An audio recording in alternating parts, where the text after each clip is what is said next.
ఉదయం 10 గంటల సమయం. సామ్రాజ్యం ఇంట అడుగుపెట్టిన ధన్వి విభ్రాంతిగా నిలబడిపోయాడు. సామ్రాజ్యంతో మరెవరో అమ్మాయి ఉండడం చూసి. Miss Madhuli, he is Dhanvi. అప్పుడు పక్కకి తిరిగి చూసింది మధుళి. అవాక్కై నిలబడ్డ ధన్వికి సామ్రాజ్యం చెప్పినట్టే అనిపించింది మధుళి తొలిచూపులోనే. వర్ణనకి అందని వజ్ర కవచంలా, ప్రశాంతంగా ప్రకాశిస్తున్న జ్వాలా కెరటంలా, ఎన్ని సమస్యల పాత్రలనైనా విశ్లేషించగల చూపులతో కనిపిస్తూ, సైకత పరావర్తనం చెందుతూ, పసితనంలా, సింధూరాంబరంలా, ఉవ్వెత్తున లేచే ఉషోదయంలా, చేసే నిశ్శబ్దంలా, స్త్రీత్వపు పొలిమేరల్ని స్పృశించగల నీహార కణంలా. నమస్తే. మనోవ్రతపు అంచునుంచి చూపులు తెగి దృష్టిని మరల్చుకోలేనంత బిడియంగా మధులి లేచి నిలబడింది. చేతులు జోడించిన ధన్వి స్థితి కూడా అలాగే ఉంది. ముక్కలవుతున్న కాలపు రెక్కలు మనసు హద్దుల్ని, ఆలోచనల అఖాతాల్ని సంధిస్తుంటే, తపస్సుని చెరిపే మినుగురుల్లాంటి చూపుల అల్లిక అనుభవం లేని వసంతాల చిలిపితనపు చిరుగాలుల్ని పైకి సంధించి పెడుతుంటే, హలో, నిశ్శబ్దాన్ని భంగపరుస్తూ పలకరించాడు శక్తిని కూడదీసుకుంటూ. అనువంత తత్తరపాటుతో, సామ్రాజ్యం మీరొస్తున్నట్టు చెప్పలేదు అన్నాడు గొనుగుతున్నట్టుగా. నిజమే. ఇద్దరిని మార్చి మార్చి చూడ్డంతో పాటు ఇద్దరు మేధావులైన వ్యక్తులు తొలిసారిగా కలుసుకోగానే ఒకరినొకరు మరీ ఇంత క్లుప్తంగా పరామర్శించుకుంటారని ఇప్పుడే తెలిసినట్టు కుతూహలంగా అంది సామ్రాజ్యం. కావాలనే చెప్పలేదు. కూర్చున్నాడు మౌనంగా. మధుళి తను అతడికి అభిముఖంగా ఆసీనురాలవుతూ, కానీ నాకు మీరొస్తున్నట్టు తెలుసు అంది మాటలు కూడగట్టుకుంటూ. అంతసేపు చాలా ఉత్సాహంగా మాట్లాడిన మధుళి ఇలా ముడుచుకుపోవడం సామ్రాజ్యానికి విస్మయంగా ఉంది. 1-2 ధన్వి కన్నా చిన్నది కావచ్చు, కానీ రచయిత్రిగా చాలా తెలివైనదిగా రచనల ద్వారా నిరూపించుకున్న యువతి ఆమె. ధన్వి మాటలు కరుగ్గా ఉంటాయేమో కానీ మనిషి సాత్వికుడే. సామ్రాజ్యం అంది మధుళితో. మీరు ఫ్రీగా మాట్లాడొచ్చు. అసలేం మాట్లాడాలి? మీరు నా సీరియల్ చదివారని సామ్రాజ్యం గారు చెప్పారు. మధుళి సంభాషణ ప్రారంభించింది ముందుగా.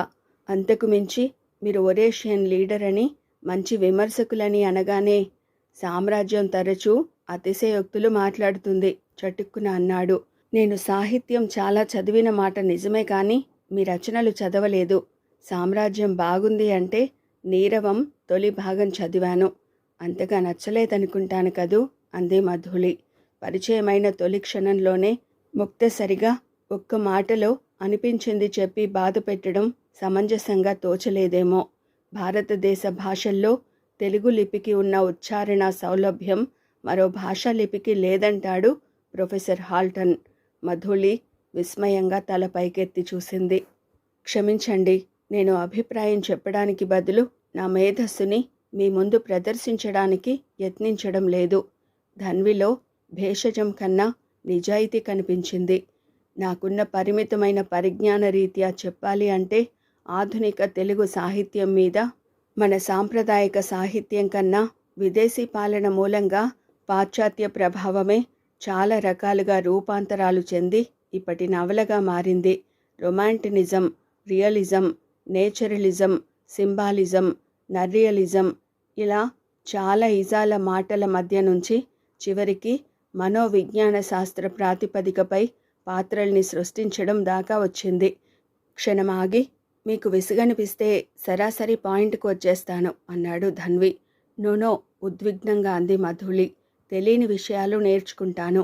ఆమె ధన్విని సంతృప్తి పరచడానికి అలా మాట్లాడలేదు. కొత్త అనుభవాలు కాంతిపేటికలో అడుగుపెట్టి అతి స్వల్పకాలంలో సాహితీ పదాల సౌందర్యాన్ని అతడి ద్వారా చూస్తున్న అనుభూతితో నిజాయితీగా అంది. యు సీ మిస్ మధుళి, ఆమె కళ్ళల్లో మెరుపుల్ని, మెప్పుని గమనించే మూడ్లో లేడు ధన్వి. ఏ సాహిత్యమైనా ఎన్నాళ్ళు బ్రతుకుతుంది అన్నది నిర్ణయించేది పాఠకులే. అర్నాల్డ్ మాథ్యూ చెప్పినట్టుగా నిత్య పల్లవమైన సాహిత్యం మోడువారదు. సహిత స్వభావ సాహిత్యం అన్న సూక్తి ప్రకారం సంఘ సంక్షేమాన్ని సంపూర్ణంగా సమాయత్తపరిచేది సాహిత్యం. సాహితీ విలువల కన్నా మార్కెటింగ్ టెక్నిక్ సాహితీ ప్రక్రియని డామినేట్ చేస్తుంది. మీ రచన కూడా దీనికి అతీతం కాదనిపిస్తుంది. హఠాత్తుగా అక్కడ నిశ్శబ్దం ఆవరించింది.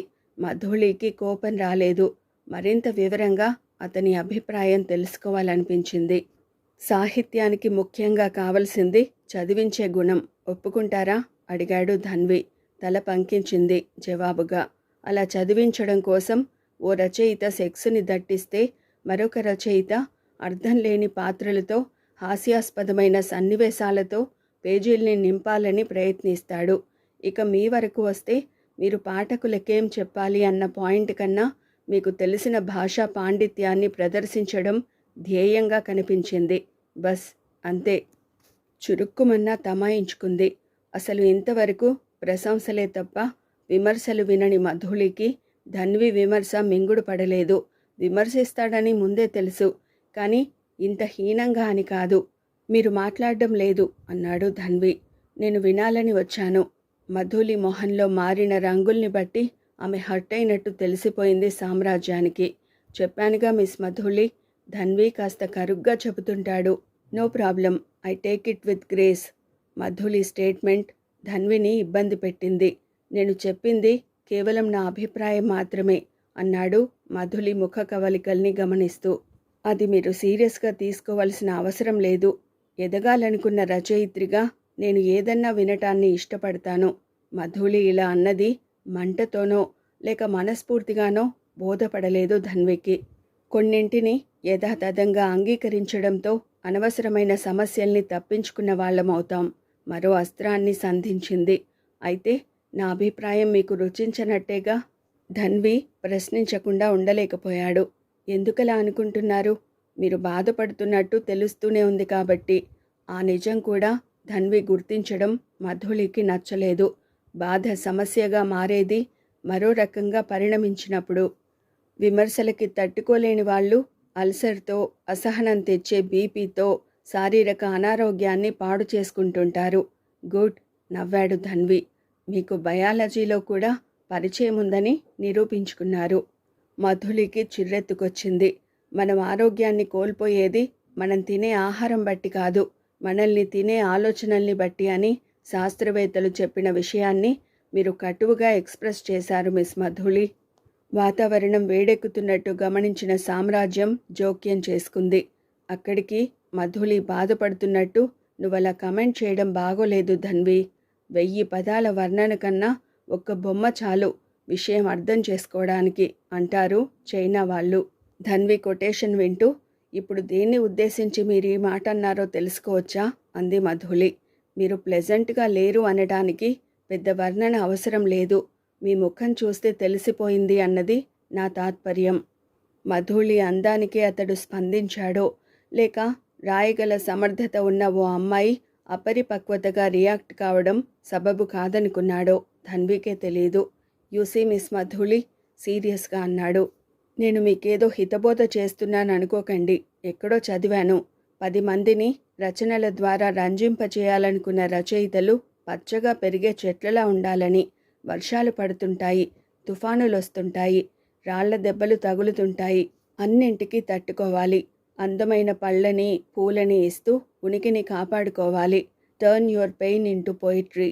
మీరు నన్ను తక్కువగా అంచనా వేస్తే అది మీ దురదృష్టం మిస్టర్ ధన్వి. నా రచనల కన్నా నేను బలవంతురాల్ని. అంటే మీ రచనలు మీకన్నా బలహీనంగా ఉంటాయని మీరే ఒప్పుకుంటున్నారు. ఏమైంది ధన్వికి? ఎన్నడూ లేనిది ఈరోజు ఎందుకిలా రెచ్చిపోతున్నాడు?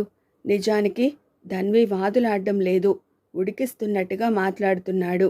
సామ్రాజ్యం కంగారు పడుతూ చూసింది ఇద్దరిని. మధులిని ఇంటికి పిలిచి తప్పు చేసిందా? ధన్వి గురించి ముందే చెప్పిందే, అయినా ఎందుకింతగా రియాక్ట్ అవుతుంది? I'm sorry miss మధులి.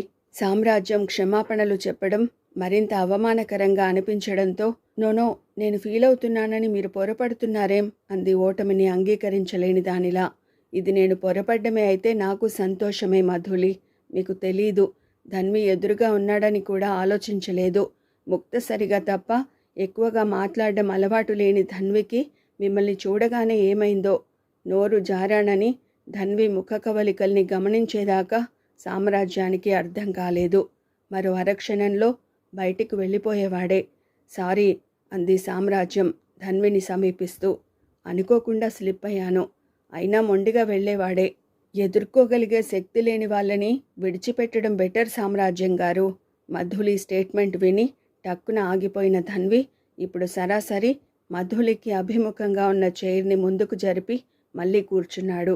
సుతిమెత్తని తూనీగ రెక్కల్ని చిదిమి అదో చిద్విలాసంగా భావించే సంఘంలో ఒకడిగా ఇమడలేక తను నిర్మించుకున్న ఏకాంత మందిరంలో నుంచి ఈసారి విమర్శలా కాదు, నచ్చ చెప్పాలన్న ఆలోచనతో మీ కోణంలో మీరు మాట్లాడుతున్నారే తప్ప మరొకరి స్థానంలో నిలబడి ప్రపంచాన్ని చూడ్డం కూడా మీకు అవసరమని ఎందుకు ఆలోచించరు? ఏం మీకు తెలిసినవి మాత్రమే విలువలనుకుంటున్నారా? మీకున్నవి స్వతంత్ర భావాలే అయితే పర్వాలేదు ధన్వి, కానీ మీలా ఆలోచించేది సామాజిక భయాలతో కుంచుకుపోయే వ్యక్తులు మాత్రమే అంటుంది మనోవైజ్ఞానిక శాస్త్రం. తట్టుకోలేనట్టు ఉద్విగ్నంగా లేచాడు ధన్వి. ఒక్క క్షణం మిస్టర్ ధన్వి, మధులి గొంతులో ఇందాకటి ఆవేశం లేదు. ఏ సత్యాన్నో అతడి మనసులోకి చొప్పించాలన్న ఆలోచనలతో అంది. నేను మీకు పరిచయమైంది కొన్ని గంటల క్రితమే కావచ్చు. మన మధ్య చర్చలో అప్రయత్నంగా కానీ ప్రయత్నపూర్వకంగా కానీ నేను మిమ్మల్ని ఎక్కడైనా హర్ట్ చేసి ఉండొచ్చు. అందుకు నన్ను క్షమించండి. క్షణమాగింది సాలోచనగా. మీరు అంతగా ఎందుకు ఆలోచిస్తున్నా కానీ మీరు అందరిలో ఒకరు కాదన్న నిజం గ్రహించిన నేను మీకు తెలిసిన శాస్త్రాల గురించో మీరు చదివిన నీతి శతకాల సారాంశం గురించో మీతో చర్చించదలుచుకోలేదు.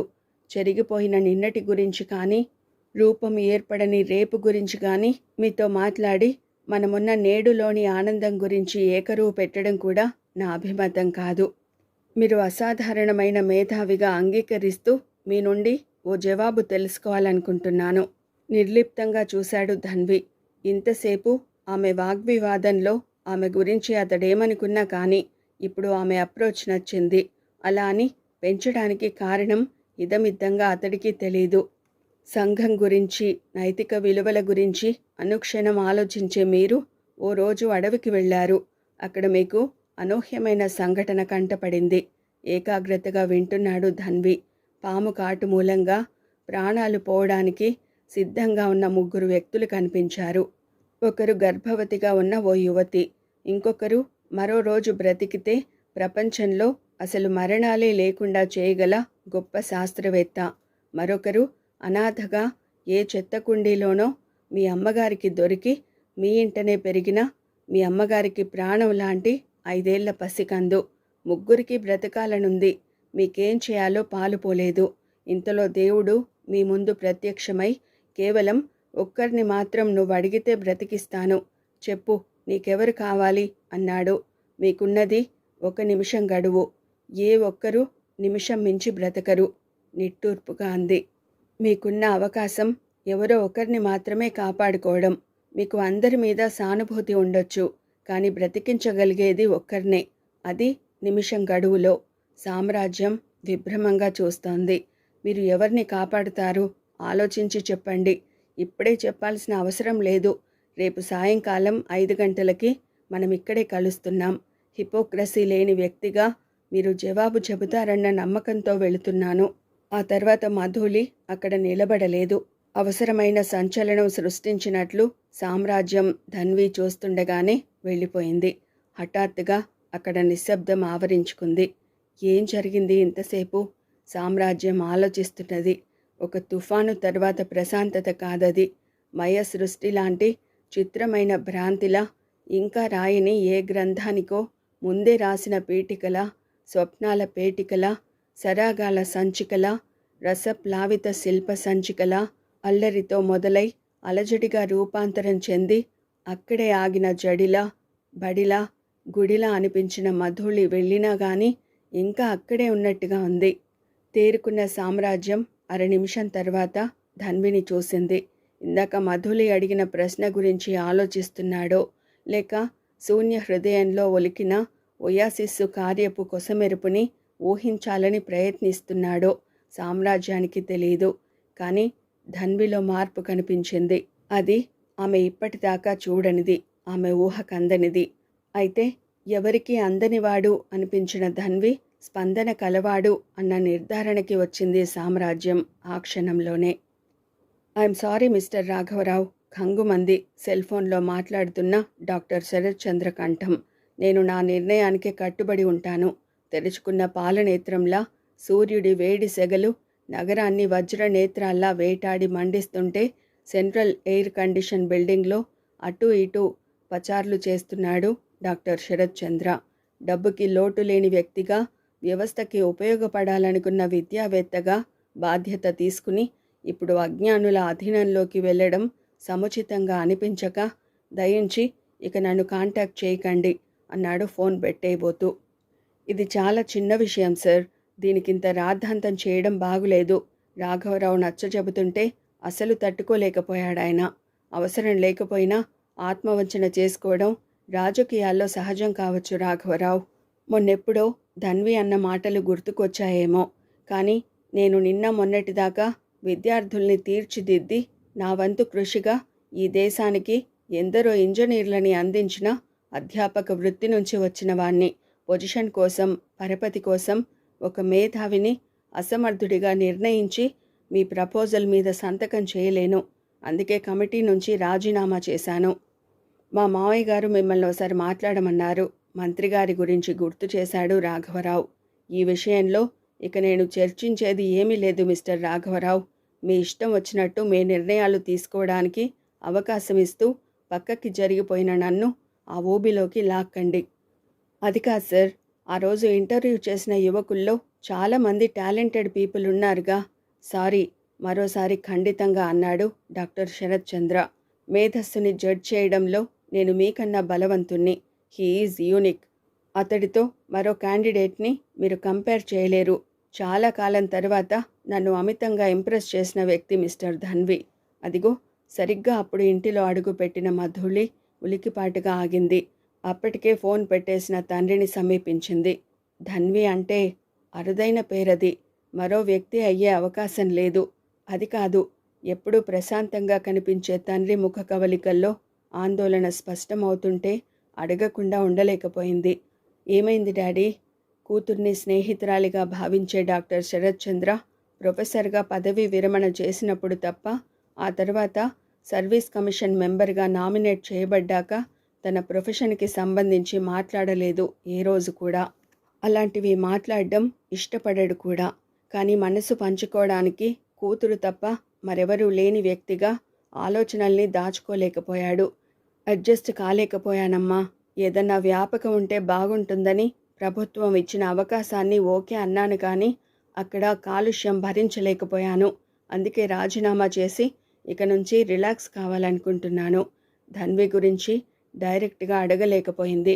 అసలేం జరిగింది డాడీ?